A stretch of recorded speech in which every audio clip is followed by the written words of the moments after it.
big thing. Yo, guys, this guy is doing a lot of things, man. This guy is massive. This guy's operating me. There's a book coming out. Tell us about it. I don't want to be the one who's telling people what the book is about. Bro, Want to hear it from the horse's mouth. Tell us about the book. this one scares me so much. I don't wanna Why? Well, because I feel like it's beyond me. is it? And I think that's what makes it so important. And that's why I have to do it and do it well. And be obedient enough to get it out there. Yeah. Because I look at myself sometimes, I'm like, but you writing a book? You know, who in this world are you? Sure, yeah. But when I'm in that moment, in that space, and when I'm writing, and I read what I'm writing, and I feel the impact, I'm like, this is definitely for somebody. Sure. And you know, yeah, there's a book I'm going to be releasing by the end of this year, by the grace of God, called Shameless Persistence. Shameless persistence. Shameless persistence. Oh, wow. Yeah. Because where that comes from an observation again. You know.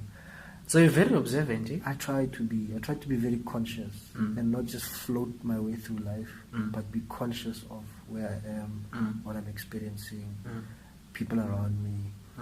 And that's where all my ideas come from. Sure. Just from that level of consciousness.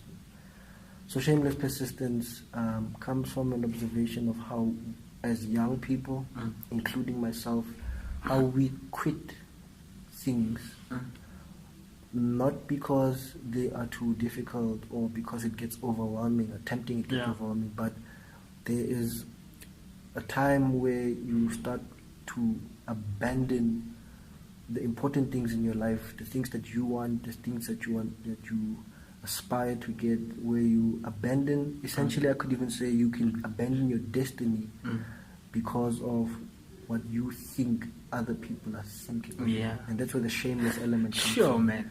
What you think, what other people are thinking about. Other people are thinking about you. I like that, and sometimes when I speak, and I think I've shared this with you, I tell people that when we are thinking about what people are thinking about us, they're actually thinking about what we are thinking about them.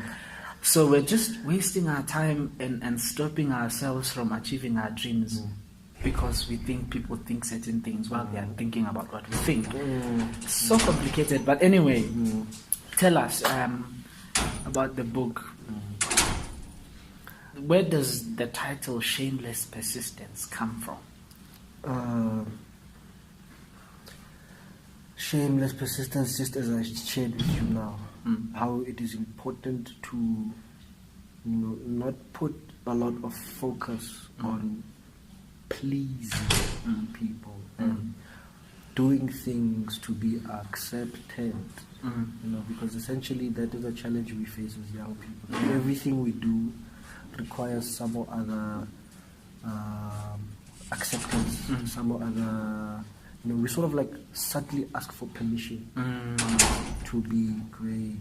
We sort of subtly ask for permission to put out things, and that's one thing I've been learning not to do, is to, if I get something and I believe that it's from God, I don't ask permission from anyone. I put it out there, And it has worked. It has always worked.